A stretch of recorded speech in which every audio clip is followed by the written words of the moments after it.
Hey there. Tonight, we're heading far, far north into a world that's cold, dark, and utterly unforgiving. Not the cozy kind of cold where you wrap yourself in fleece and sip hot chocolate while scrolling your phone. No, this is the kind of cold that cracks your skin open, that seeps through furs and bones alike. A world where the sun disappears for weeks, even months at a time. A world where warmth is rationed, food is uncertain, and the wind has teeth.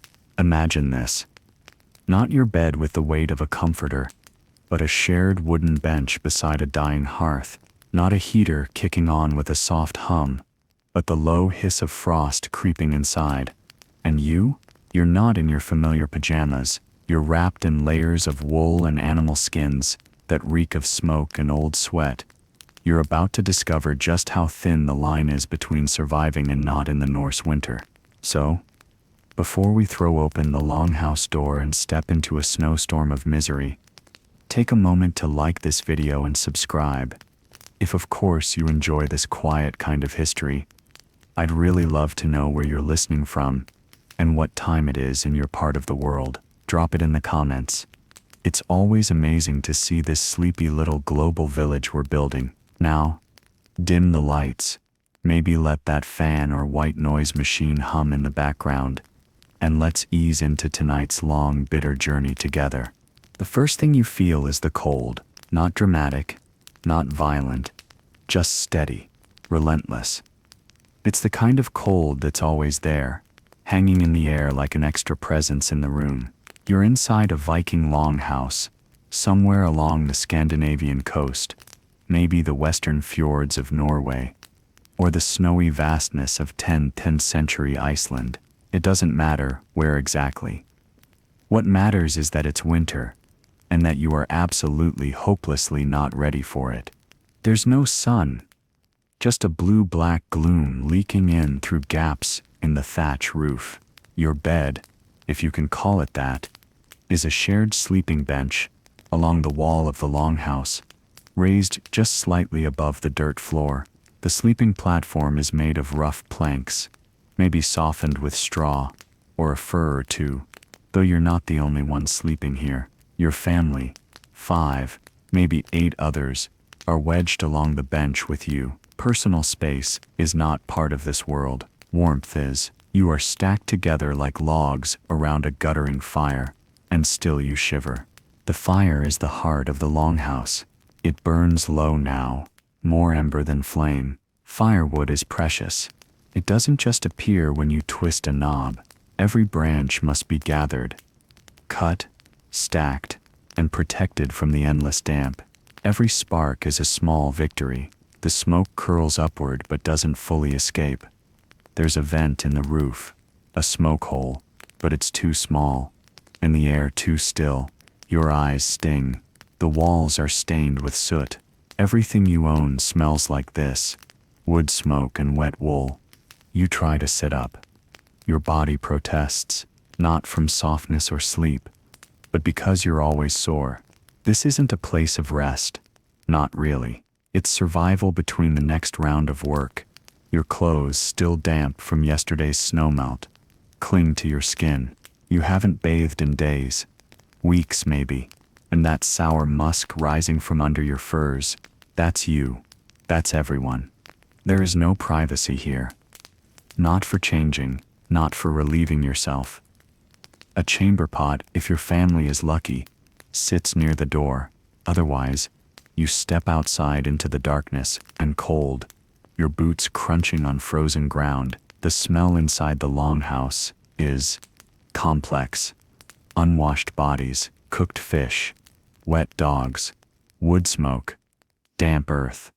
There is nothing sterile in this world, nothing even remotely clean.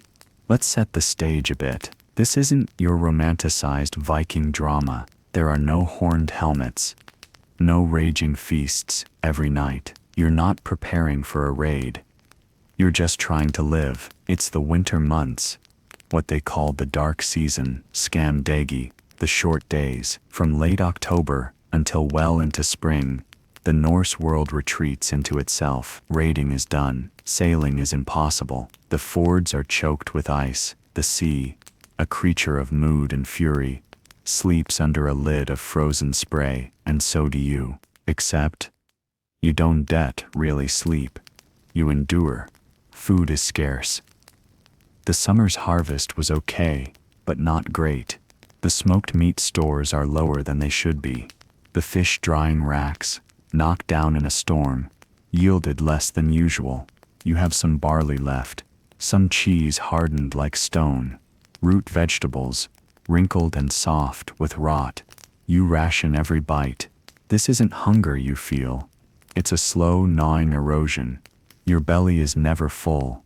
You're always a little dizzy, always a little colder than you should be.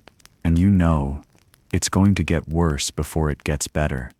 You might be chewing on dried fish skin this morning, tearing it with aching molars, or a crust of sour barley bread soaked in broth. There's no sugar, no coffee, no comfort food, no snacks. What you eat is whatever hasn't spoiled, a celebratory drink, maybe a sip of weak mead, if someone's brewing. Otherwise, it's cold water from a well, or melted snow. The children are coughing. The old man by the fire, he hasn't moved in hours. There's no doctor coming, no medicine.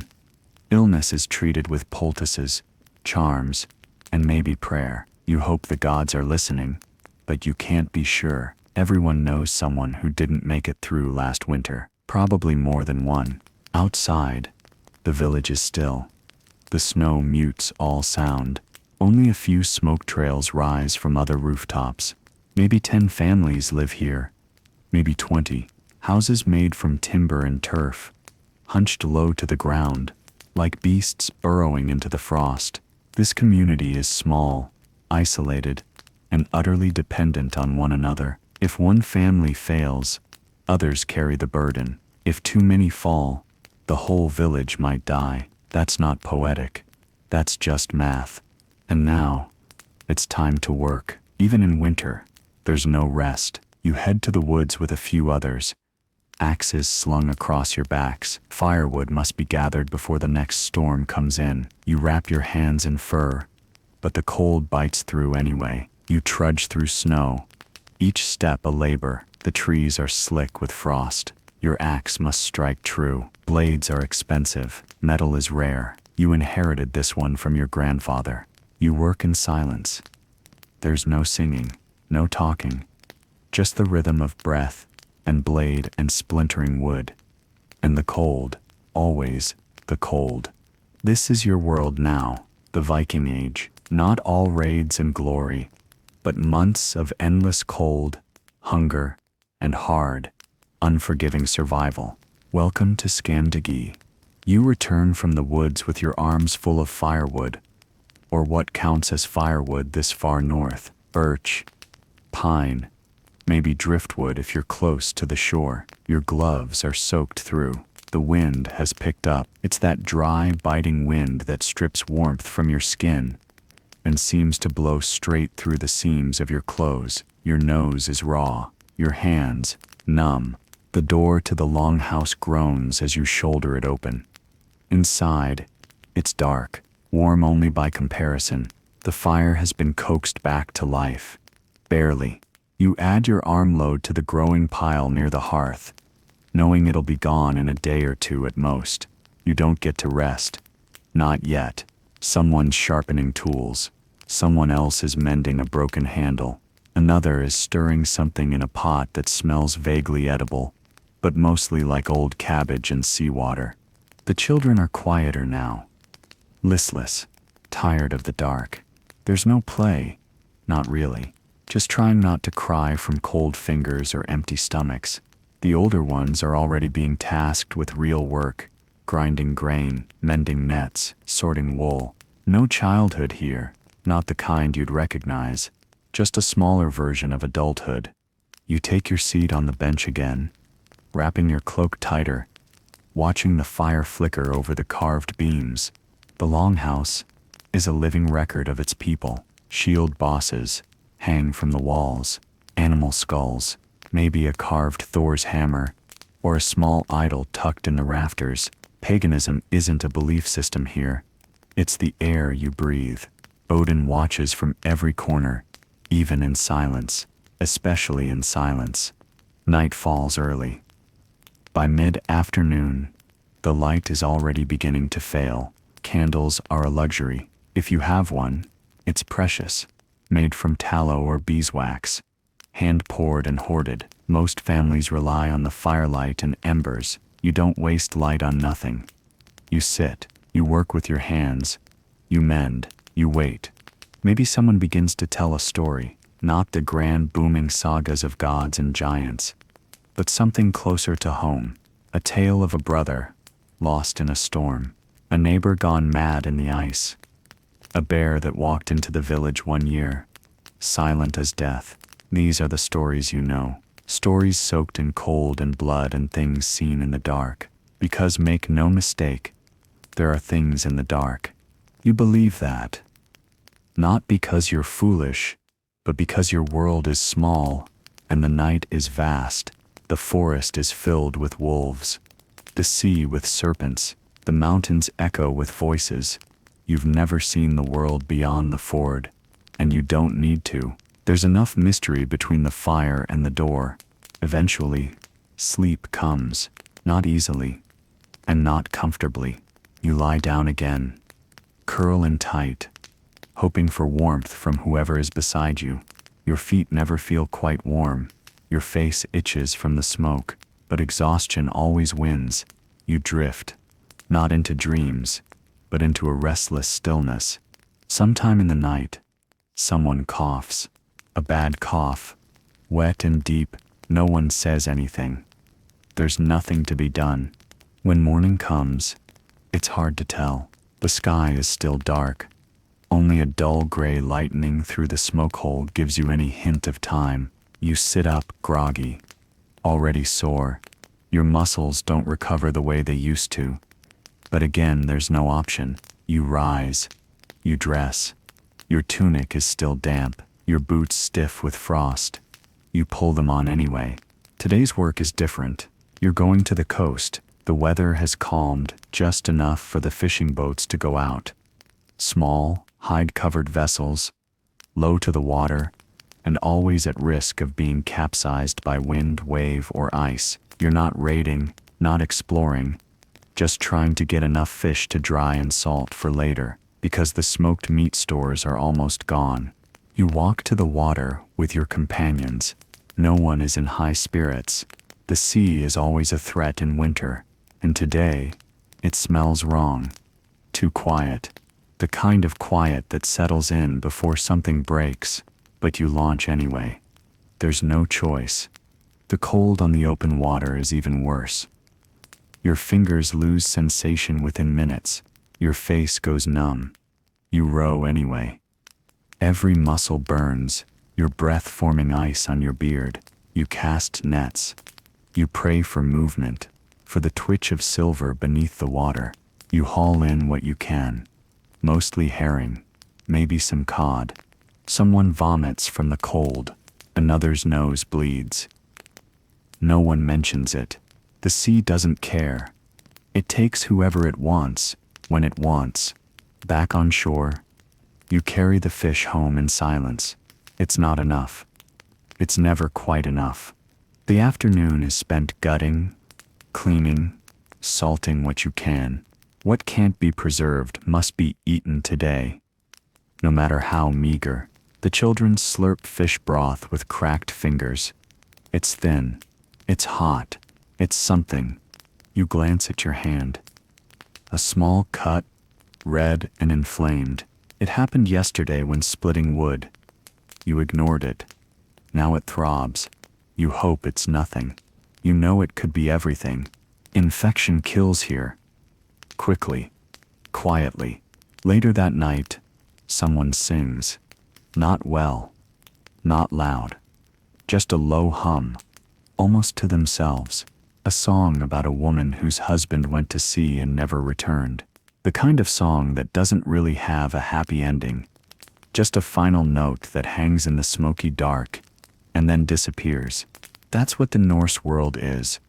when you strip away the sagas and the steel, not battles and gods, just quiet endurance, cold homes, endless dark. The hope that tomorrow brings fish, or fire, or just one more day alive. And for now, that sep's enough. You're starting to forget what warm feels like. Not just heat, but warmth, comfort, softness, safety. Those are luxuries that don't exist in the Viking winter. Your body doesn't ache in just one place anymore. It's a general hum of discomfort that follows you through the day. Cold fingers, stiff joints, a throb in your back that never really goes away. You stretch once in a while, but even that feels like work. Nothing is easy here. Today, the clouds hang low and swollen. The snow hasn't started yet, but you can smell it in the air. Feel it in the pressure pressing against your sinuses. Everyone in the longhouse can sense it. It's the kind of day where you prepare, not for the snow itself, but for being trapped by it. You spend the morning patching. Clothes, boots, roofs, fences. Everything here is in a constant state of falling apart, and maintenance is the only thing between you and disaster. Your boots were made by hand, from hide scraped and sewn together with sinew. They're decent, better than nothing, but the seams are cracking, and your big toe keeps pushing through the front. You'll fix it again, but deep down you know it won't last the season. The livestock are restless. A couple of sheep, maybe a few chickens. And if your family is lucky, a cow or two. You keep them inside at night, partly for their safety, partly for the shared heat. But it's not a cozy barnyard scene. It's messier, smellier. They trample what little straw you have, knock things over, make noise, and leave piles of waste that steam in the cold air. Still, you need them. The cow provides milk, sometimes enough to churn into butter or make a little cheese. The chickens give eggs when they're not frozen or frightened. The sheep give wool, but that's a springtime concern. Right now, they're just bodies you have to keep alive long enough to be useful later. You head out to gather snow for melting. Water from the well is scarce, and the stream is frozen over. You fill buckets and haul them back inside. It's heavy, wet work, and your gloves are soaked again in minutes. But that's the routine. Haul snow, melt it by the fire. Try not to let any go to waste. You've learned to catch drips with your tongue. You've learned not to flinch when your skin sticks to ice. Your breath fogs the inside of the longhouse as people work in near silence. The smoke hole above barely functions now. Ice has started forming around the rim. The smoke hangs lower, clinging to the thatch and drifting downward in lazy spirals. Everyone's eyes are red. Everyone's throat itches. A small argument breaks out. Something about a tool that was borrowed and not returned. Voices rise, sharp and fast, then fall back into the same exhausted murmur. You can't afford real fights in winter. You need each other too much. But the tension simmers just under the surface, like the coals in the hearth. Someone suggests making stew. It's optimistic. You don't have meat, maybe a few bones left from autumn, something to boil for flavor. You end up with a thin soup of onions, dried herbs, and barley. It tastes like the color gray, but it's hot, and that's what matters. You eat slowly, holding the bowl close to your face, letting the steam rise against your cheeks. You close your eyes and pretend you're somewhere else, somewhere soft. Then someone coughs again, and the fantasy dies. The oldest woman in the longhouse is sick. She hasn't left her bed in days. She barely speaks now. She mutters sometimes in her sleep. Old prayers maybe, names of people long dead. No one knows what to do. There are no doctors, no medicine, just herbs, rituals, and the hope that her spirit finds peace if her body does not. Outside, it begins to snow. Heavy, slow flakes drift downward, blanketing the roof and silencing the world even further. You step out to relieve yourself, and the snow catches in your hair and lashes. For a moment, everything is still. The sky is the same color as the ground, white and gray and endless. You look up, and for a second, you think you see something moving beyond the trees. A shape, a shadow. Maybe it's a trick of the light. Maybe it's a wolf. You don't wait to find out. You finish quickly and return to the safety of the longhouse, heart beating faster than it should. Inside, someone is telling a story again. This time, it's about a draugr, a restless dead thing that walks during the dark months, hungry for the warmth of the living. No one laughs. You've all heard the stories before, and in a world like this, where the nights stretch for weeks and the wind whispers your name, it's easy to believe. As night falls again, you curl up close to the fire, wrapped in your own smoke-scented layers, your breath forming ghosts in the air. You don't know what day it is. You don't really care.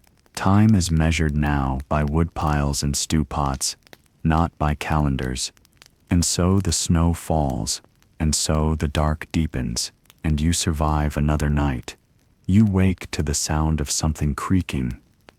Not loudly, just the subtle, aching groan of timber shifting under the weight of snow. It's not unusual. The longhouse carries a heavy load this time of year. Snow, frost, ice creeping into the joints like arthritis in an old man's knees. But in your half-sleeping state, the sound makes you tense. Every sound matters here. Everything could mean danger. And when there's no other noise at all, no birds, no wind, no conversation, the creaking stands out like a warning. You roll over and try to pull the fur higher over your shoulders. Someone's already shifted beside you, stealing some of the shared warmth. You nudge back, gently. No one complains. The shared understanding is clear. Warmth is borrowed, not owned. Comfort is temporary, and always conditional. The fire is low again. You can feel it before you open your eyes. The drop in temperature, the dullness in the air. Someone didn't stoke it enough during the night, or maybe they did, and it just burned too quickly. Either way, you know what happens next. You'll be the one crawling out from under the covers, stumbling across the cold floor, and blowing on the embers with frozen lips, trying to coax them back into flame. Your breath catches in your throat. It always does. You crouch beside the fire pit. The stones around it are blackened with years of soot, their shapes worn smooth by heat and time. You add dry moss, a few slivers of wood, and begin the slow, tedious ritual of bringing warmth back to the center of your world. The smoke finds your eyes before the flame finds the wood. You blink, wipe your sleeve across your face, and continue. By the time the fire is strong again, the rest of the longhouse is beginning to stir. You hear the unmistakable sound of someone coughing. The old woman, still alive, but fading. Her breath sounds like wind through broken reeds. No one says much about it. No one has to. In the north, death often visits quietly. No fanfare, just a slower breath, and then none at all. You step outside to check the snow depth. It's knee-high, maybe more. You trudge to the food store, really just a shallow pit lined with stone and covered with planks, and scrape away the frost-covered lid. Inside you find a few smoked fish, hardened like driftwood, a small sack of barley, a single onion, sprouting pale green tips. You carry them back like treasure. Today's work is staying alive. Like every day, no grand projects, no grand plans, just staying warm, fed, and together. You begin soaking the barley. It'll take hours to soften.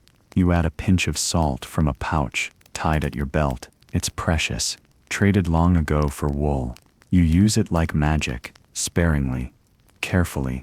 There's little to fix today, so you take on spinning. Wool, rough and greasy, is combed, teased, and twisted into thread. Your fingers are numb at first, but the motion helps. A spindle whirls in your hand, steady and slow, as the wool winds tighter with each spin. It's tedious.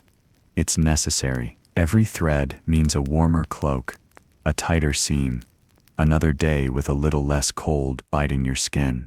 The children help, or try to. One is quiet, too quiet, the smallest, pale lips, thin wrists. They're not eating enough. No one is. You pass them a larger portion of the broth. When no one's looking, no one stops you. Everyone knows. Later in the day, a few men prepare to go hunting. It's a risk. The woods are dangerous this time of year. Not just from animals, but from the snow itself. One wrong step into deep drifts, or a hidden stream, and you're gone. But they go anyway. You wish them luck with few words. Words don't mean much out there. Only silence and instinct matter in the trees. The wind picks up as dusk creeps in. The longhouse moans again.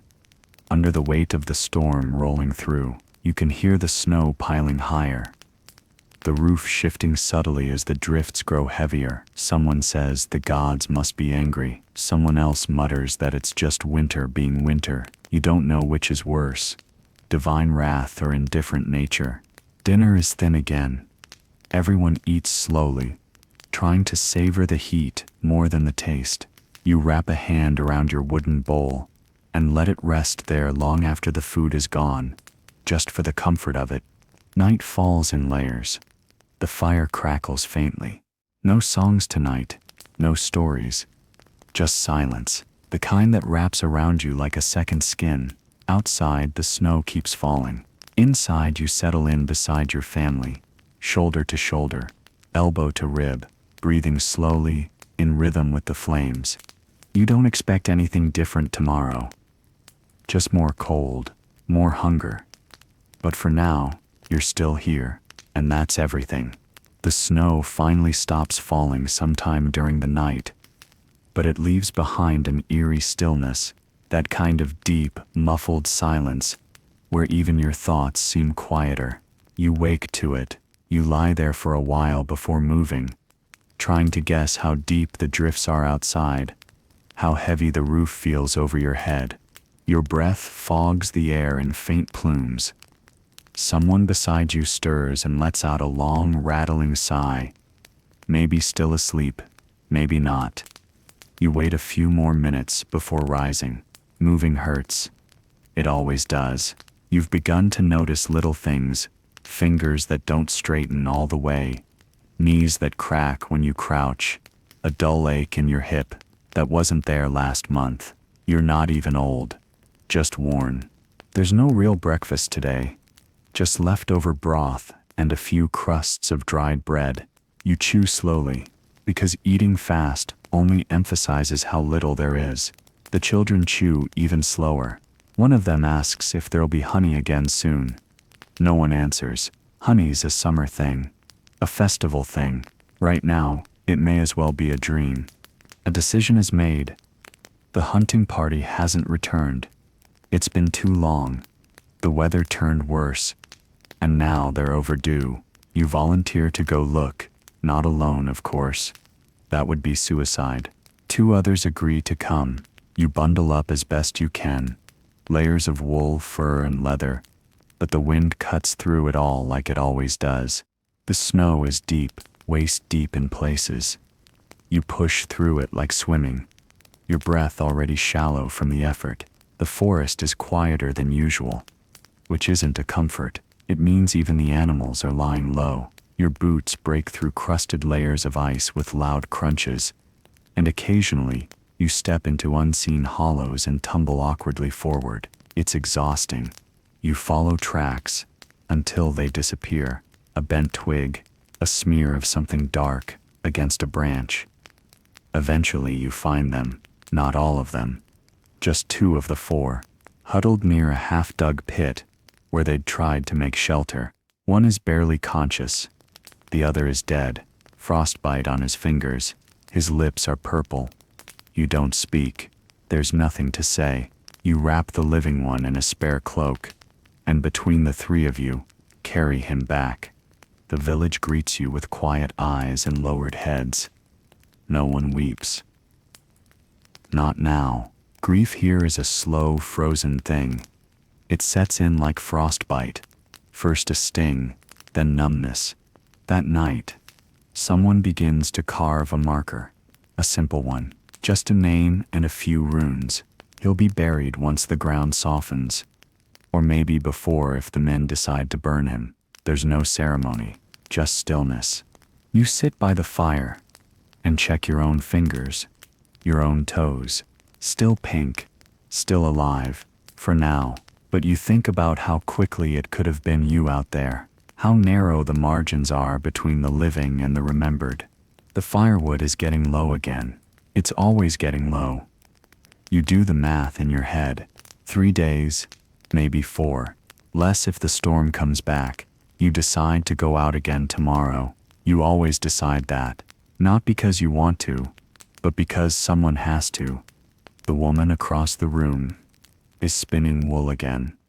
Though she's crying quietly, as she does it, her tears steam on her cheeks before vanishing. You don't say anything, you just sit beside her and pass her the spindle when she drops it. In this world, comfort isn't in words. It's in presence, in shared silence, in not being alone. The fire burns lower. The darkness presses in again, but you're still here. That means something. You're starting to dream of green again, of soft things, grass underfoot, a sun that doesn't just shine but warms. You know it's not real, not yet, but your mind keeps reaching for it. Every night you fall asleep with snowflakes on your eyelashes and wake up hoping to find a thaw that never comes. Today, the sky is a washed-out gray, not bright, not dark, just the color of ash. You dress slowly. Every layer is stiff with use. The inside of your tunic smells like sweat and wood smoke. You notice a tear near the seam under your arm. It'll have to wait. The others are stirring. No one's talking. That's how you know things are tense. When things are good or less bad, people murmur, joke, fill the silence with the little scraps of life that make the days bearable. But today there's nothing, just the sound of feet scraping on packed dirt and the crackle of fire. One of the goats is missing. You'd tethered them inside the doorway last night, but something must have startled them. The door was ajar this morning. Snow drifted in. You don't say it out loud, but everyone's thinking the same thing. If it wandered off, it's dead. If something took it, it could still be nearby. You head out to look. There are no real paths, just worn familiarity. Every few feet, you plunge through a snowbank. Your breath feels sharp in your lungs, but your feet are heavier than usual, dragging through the crusted powder. The snow is quieter than it should be. Even the ravens are silent. You find signs, hoof prints, broken snow, tufts of hair, and then blood. Just a few drops, frozen and crusted like rust. No body, no goat, nothing else. You stand still, listening. There's only the creak of wind in the trees. It could have been a wolf. It could have been something worse. You return to the longhouse empty-handed. No one is surprised. It's almost midday, so you eat. The stew is thinner than ever, just hot water, bits of fish, and dried root vegetables. You chew slowly. Let it sit on your tongue a moment longer than necessary. It tastes like survival. That's all. Someone sharpens blades today. Not for war, just for work. Axes, knives, scythes. The whetstone rings out softly. The sound is familiar, calming in its own way. You sit and help. The blades are old, handed down from father to son, nicked and dulled by decades of use. You slide the edge across the stone, careful, rhythmic, as if repeating a prayer. A sharp tool is life, a dull one is danger. The sky begins to darken too early again. There's no real way to measure the day anymore. Not without the sun. Time moves in cold and hunger, in firewood piles and boiling pots. You mark time in how often someone coughs, in how many cuts your hands have, in how many times your toes go numb and come back. Tonight, one of the elders talks. His voice is rough, but steady. He speaks of a winter long ago, one colder than this, if you can believe it, of people who didn't make it, of the spring that followed, and how sweet the first thawed stream tasted. You don't know if he's telling it for your benefit, or for his own. Maybe both. Someone asks if he thinks spring is close. He doesn't answer. He just pulls his cloak tighter and watches the fire. That night, you can't sleep. Your feet ache. Your fingers sting. You think about the goat, about what took it. You stare at the rafters and watch the smoke creep upward toward the hole in the roof. Eventually, you doze off. The fire flickers lower. The cold presses closer. But you still hear. There's a moment, just before dawn, when the darkness softens, not quite light, but not fully night either. A pale, colorless hush seeps through the thatch above, casting everything inside the longhouse in blurry shades of blue and gray. You open your eyes to it. You've started waking before the others now, not from duty, but because your body doesn't rest the way it used to. Your joints ache before you move. Your breath is visible, curling upward into the half-warm space above the hearth. The fire is out again, not even embers. Someone must have misjudged the last log, or maybe they were just too tired to care. Either way, it's your job to fix it. You wrap a fur around your shoulders and rise, your bare feet whispering across the cold-packed earth. You know the routine by heart now. Carefully lay dry moss, slivers of kindling, a bit of bark if you're lucky enough to have any, then blow, gently, rhythmically. The cold burns your lips, but eventually a spark catches, then a flicker, then light. It feels like a small miracle every time. The others start to stir as the warmth returns. Someone coughs, again. Someone groans. Someone begins mumbling a morning prayer to the gods. Not a loud, devout chant, just a quiet plea into the smoke.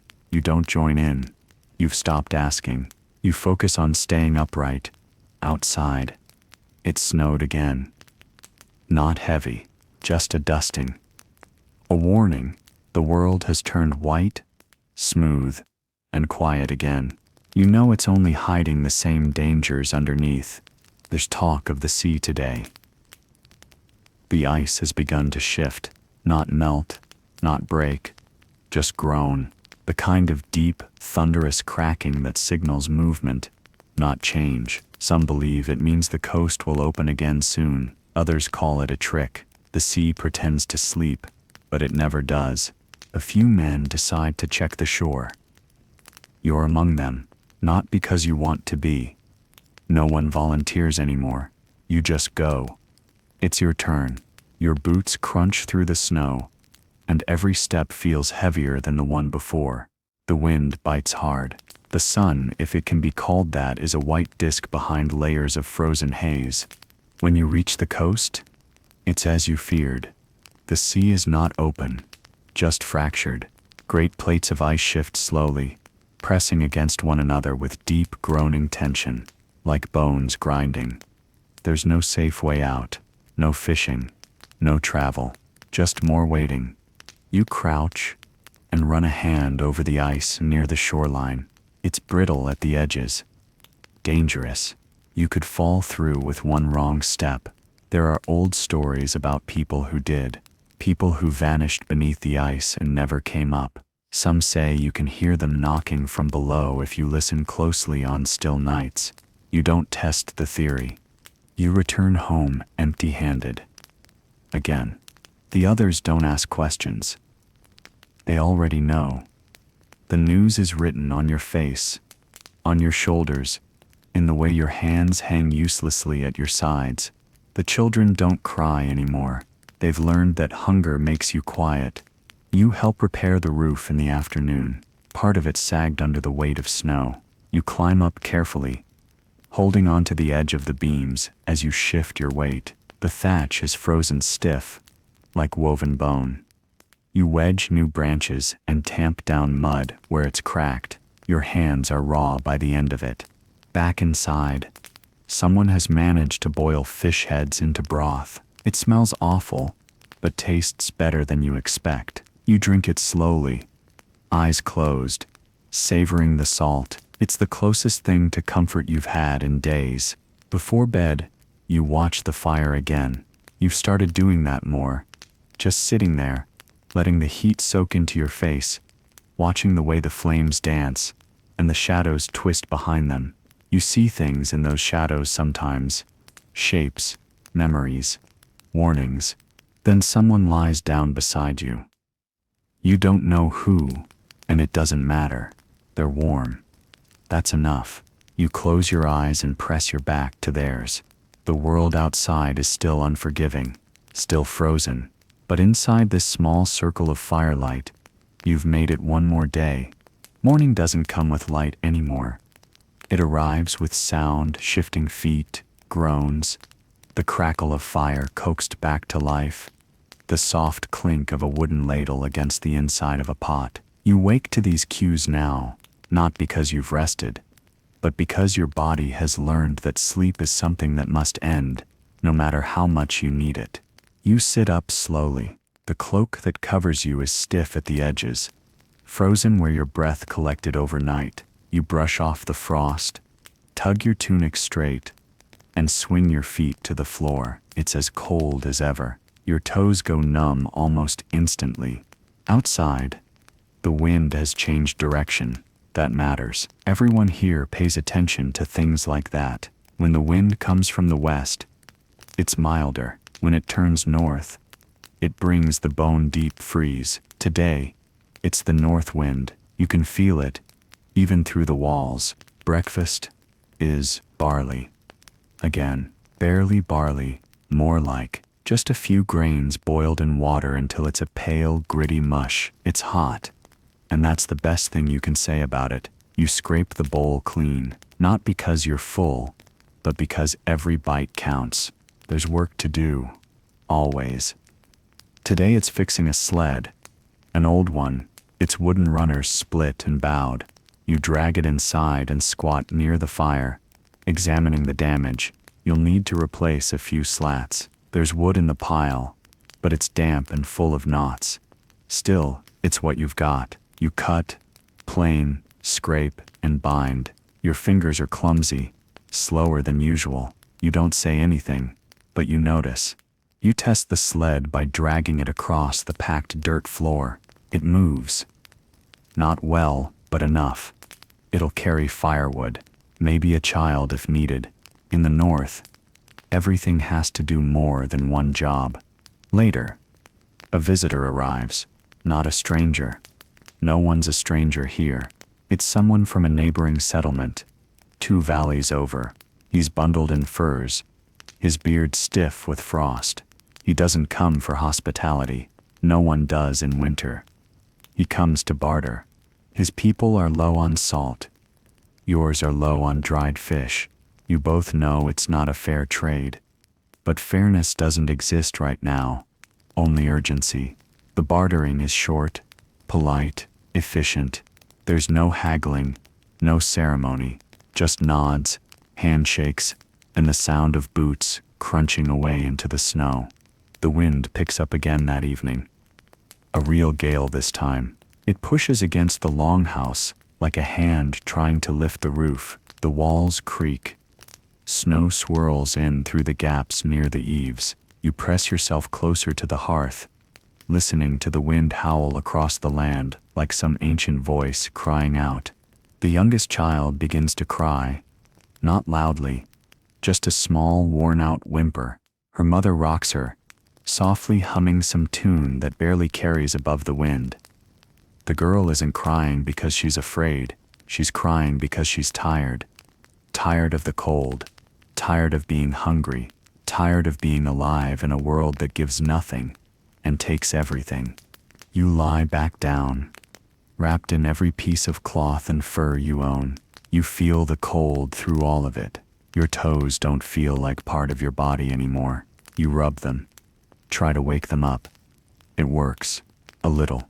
You sleep in fragments. You dream of the sun, Not the pale disk that floats behind winter clouds, but the real sun, golden and warm and high in a sky that's actually blue. You dream of rivers that flow, of bread that's soft, of grass under your feet. Then you wake up, and none of those things are here. But you are. And for now, that sip's still something. You're dreaming again, of warmth, of summer, of long days when the sky doesn't darken until late at night, and you can lie in the grass without freezing. But then something shifts, and the dream fades like mist. You open your eyes to the familiar shadows of the longhouse, and the heavy stillness of morning. It's colder than usual, not just the usual creeping cold that lives in your bones, but something sharper, the kind that makes you hesitate before pulling the covers back. But you do, because you have to, because the fire needs tending, because someone needs to start the day, and that someone is usually you. You check on the others as you move. The old woman isn't breathing anymore. She passed quietly in the night. There's no surprise, only silence. No one cries. No one gasps. It's been coming for days. Her hands are folded neatly, her face turned toward the smoke hole, as if watching for a sunrise she knew she wouldn't see. You cover her body with a spare cloak. She'll be buried soon, not today. The ground is still too hard. But soon, there's work to do before the sorrow can settle.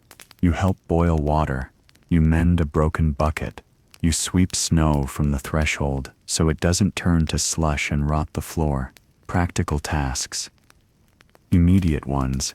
Grief waits. Later in the day, someone suggests moving the body to a colder part of the house, just until the funeral rites can begin. It feels strange, but necessary. You help lift her, gently, carefully, and carry her to the back corner near the stacked furs and spare tools. She weighed almost nothing. You've noticed that about the dying. They seem to shrink. The day drags. You feel heavier, not just from the cold or the effort, but from the awareness of time passing. You realize, suddenly, that you don't know what day it is. Not exactly. There's no calendar here, no marked dates. You measure the world in wood piles, in stew pots, in how many steps it takes to fetch water, and how many times the fire must be fed before night returns. You eat quietly that evening. There's a bit of fish in the broth today. Someone found it smoked and forgotten near the back of the food store. It's tough, but it tastes like salt and something vaguely like a memory of summer.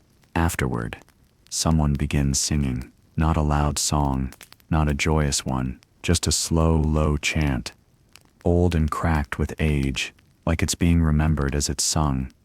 A song for the dead, for the passing of someone who saw many winters and didn't curse this one, even when it took her.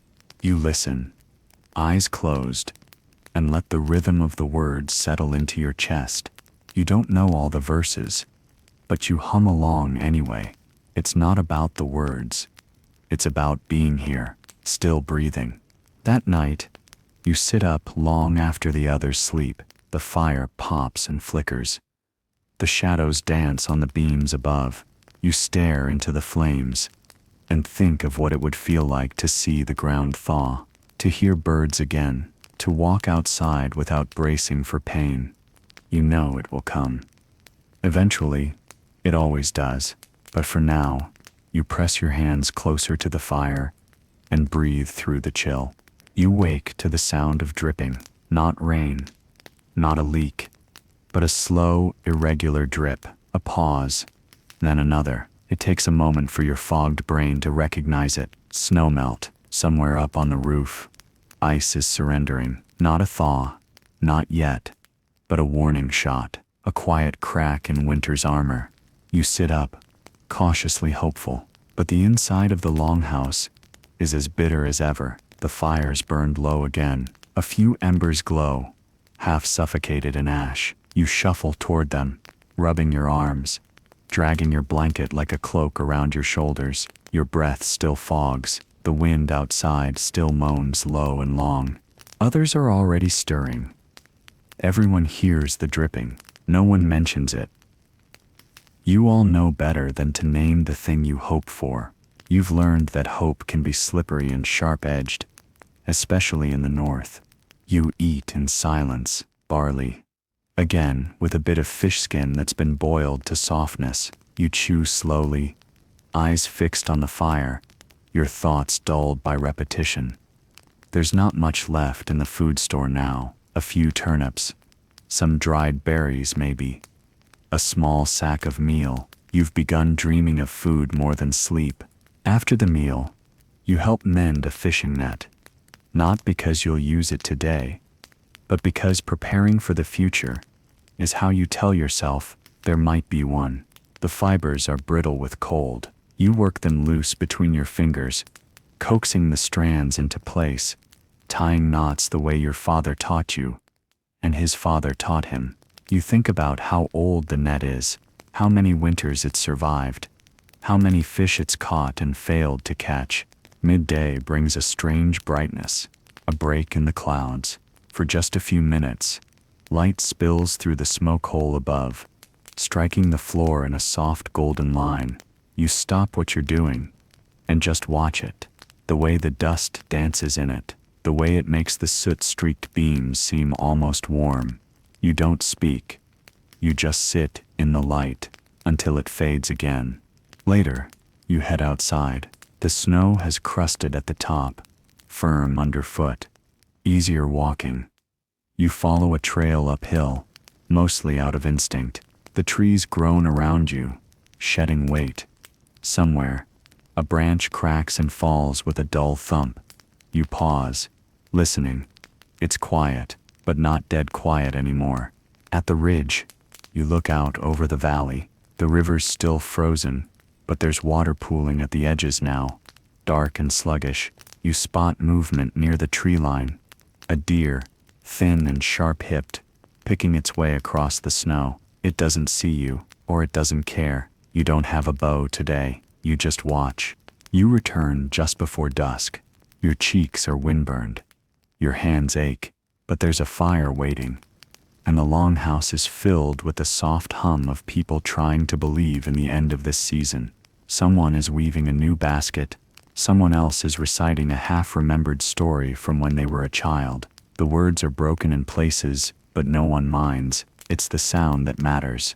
You lie down close to the hearth that night, your head near the woodpile, watching the flames blink and shift. You think of the deer, of the water, of the way the sun looked on the floor. Even for just a minute. You don't say it out loud, but you feel it. Not yet, but soon. The next morning, the snow has changed. It doesn't sparkle anymore. It's heavier, wetter, not quite slush, but you can feel the shift in every step. It clings to your boots. It sags from the roof in thick drifts. The air smells different too, though you couldn't say how. Maybe it's the scent of rot beginning to wake beneath the ice. Maybe it's just your nose noticing things again. You rise with less hesitation today. The stiffness is still there, but it's familiar now. An old companion instead of a foe. The embers survived the night for once. You blow them back to life, carefully feeding and kindling, coaxing flame until the warmth spreads beyond your hands. There's talk of a thaw again, quiet, cautious talk. The kind that floats between tasks, never quite addressed directly. The kind of talk that carries more fear than hope. Because a thaw isn't just warmth, it's danger. The snow becomes water. Water floods. Ice cracks. Roads vanish. Weak roofs collapse. It's a messy, unpredictable thing. The death throes of winter. Today's task is clearing the roof. It's simple, brutal work. You climb up carefully, using notches cut into the logs. The thatch groans under your weight. The snow on top is heavy enough to kill. You begin pushing it down in slow, heaving piles, your arms aching from the first stroke. Below, others drag the snow away with shovels made of wood and bone. It takes all day. By the time you're done, your arms are trembling. Your boots are soaked, but the roof stands firm. That's something. You return to the longhouse and peel off your outer layer. Your tunic is damp, your fingers tingling. You can't tell if it's from cold or sheer exhaustion. You sit near the fire and don't move for a while. Someone hands you a bowl of soup, thin again, but there's a sliver of dried meat floating in it today. You eat slowly. You don't ask what kind of meat. It doesn't matter. After dark, the wind returns, but it's different now. It whistles rather than howls. You hear it slipping through the eaves like it's testing the place, not attacking it. Someone sets out traps tonight, not far, just beyond the tree line. The animals are moving again. That means more than anything anyone could say out loud. You check your fingers again before bed. The skin is cracked. Your nails are blackened at the edges. You flex them, still moving. That's all you need. In the corner, someone is carving wood, not a tool, not something useful, just carving for the sake of it. You realize you haven't seen that in months. Someone doing something that wasn't survival, just being. You lie down next to the fire and let the glow wash over your face. The roof is lighter, the snow is softer. The world isn't warm yet, but it's not the same kind of cold. Something has shifted. You don't say it, but you feel it in your chest, like a second heartbeat. You're woken by footsteps, not urgent, just steady. Someone's already up, moving quietly through the longhouse. You roll over and blink at the ceiling. A small shaft of gray light peeks through the smoke hole above. It's brighter than yesterday, just a little. You feel it on your face before you see it. The kind of brightness that means the clouds have thinned. There's warmth in the light, not enough to change the room, but enough to remind you that the sun still exists. You stare at it for a while, just a sliver, but enough to make you blink. You can hear dripping outside now, faster, more regular. You pull yourself up and stretch. Your back cracks like dry bark. Breakfast is thinner than ever. Just a weak porridge made from the last scraps of barley flour. But someone found wild garlic in the thawing edge of the woods yesterday, and it's been chopped into the pot. It smells sharp and green and alive. You eat slowly, chewing each bite with reverence. It's the first fresh thing you've tasted in what feels like forever. After eating, you step outside. The air is crisp, but no longer painful. You breathe deeply and taste earth instead of ice. The snow is patchy now. Mud pushes through in places dark, slick, and sticky. You feel your foot sink an inch as you walk. It's messy. It's beautiful. You follow a small stream beyond the edge of the village. It's begun to run again, cutting through the snow like a living thing. The sound of it surprises you. You'd almost forgotten what moving water sounds like, what it feels like to crouch down and watch it bubble and rush over stones. You dip your fingers in. It's freezing, but it moves. That's all that matters. Later, you help patch a fishing net. It's something you haven't done in a while, not since before the ice locked everything down. The cord is stiff with cold, but it softens in your hands as you work. The knots come back like muscle memory. You sit beside the others and tie, and mend and don't say much. You don't need to. The net says enough. Someone has begun cleaning the tools. The real ones, the spring tools. Hoes, spades, the crude plowhead. It feels strange, like you're tempting fate, but no one stops him. In the afternoon, the youngest child chases a chicken. You don't even know where the chicken came from. Maybe it was hiding all winter, forgotten. It flaps wildly, clumsy in the thawing snow. Everyone watches. No one laughs out loud, but you smile, and that's enough. You help cut wood in the evening. Not for warmth, but for building. Not for survival, but for making. You take the logs and begin peeling bark, stacking them where they'll dry. You feel your fingertips again. Your arms are sore in a different way now. Not worn out, just used. That night, someone starts talking about fishing season. It's still weeks away, maybe more, but the fact that people are saying it out loud means something. Plans are beginning to replace prayers. You sleep near the door this time, not because it's warmer, but because you want to smell the thaw. The muddy scent of new earth drifting in through the cracks. You breathe it in as you fall asleep. And for the first time in months, you dream not of survival, but of spring. The door creaks open before first light. You hear it from where you lie, bundled in wool and fur, your back to the wall. It's not the sound of danger, just someone heading out early. You catch a breath of air that smells unmistakably different. Not just cold, but wet, rich. The kind of air that's heavy with thawed soil and old leaves, and the ghost of green things not yet seen. You sit up slowly. The longhouse is quieter than usual. No coughing, no grumbling. The fire is burning steady, and someone's already boiled water. You see a pot hanging above the hearth, steam curling upward, golden in the early light. It's a good morning, though no one says that aloud. You rise, stretch, and dress without shivering. That's new. Outside, the snow has thinned to patches, dirty, ragged, and melting fast. Beneath it, the earth is waking, squishy in places, crumbly in others. You step into it with bare hands, pushing your fingers into the mud, just to feel the truth of it. The chickens are louder today, pecking around the bare spots, like they've waited for this moment, as long as you have. You check on the food store and find less than you hoped, but more than you feared, enough to last until the fish come, if the fishing boats can reach the water again. Someone calls from the edge of the village.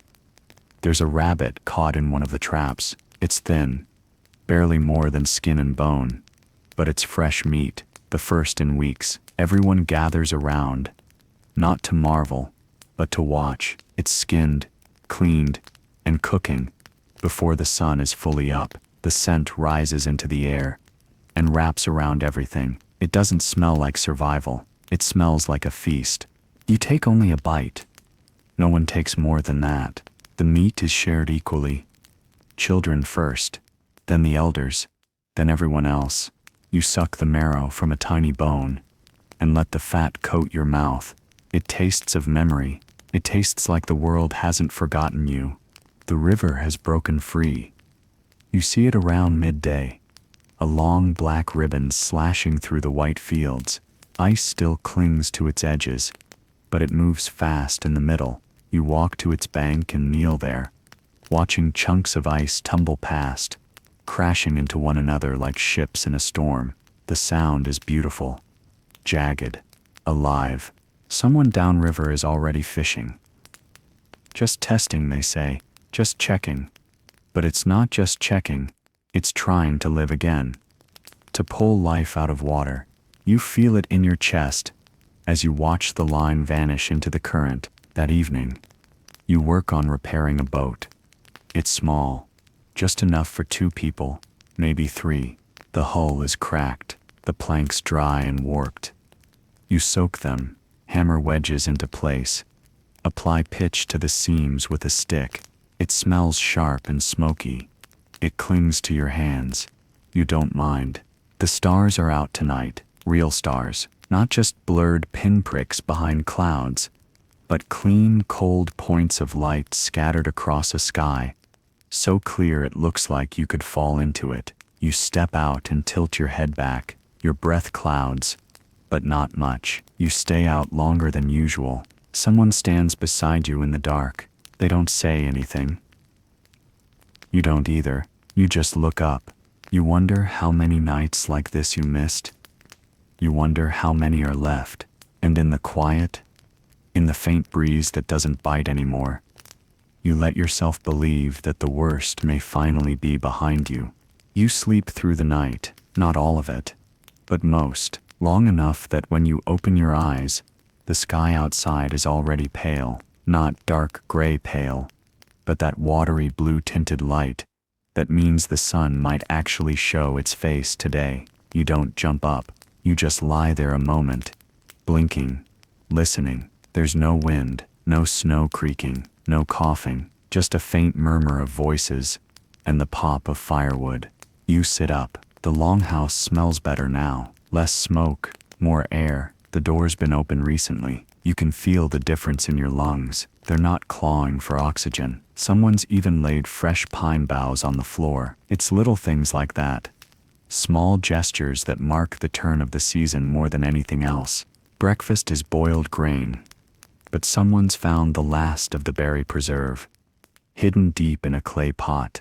You don't know how it was missed, or maybe someone was saving it. Either way, you get a spoonful, sharp and sweet. It hits your tongue like summer. The child next to you eats theirs in silence, then licks the spoon slowly, as if afraid to finish. After breakfast, you're sent to the riverbank.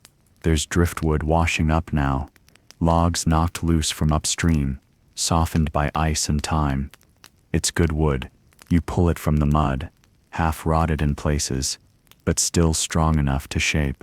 You stack it on the sled and haul it back, your boots sinking deep into the thawing path. By midday, it's warm enough to roll up your sleeves. Your arms feel thin beneath the cloth, but they still move, still lift, still work. You help split the wood for kindling. It's softer than it should be, but it burns.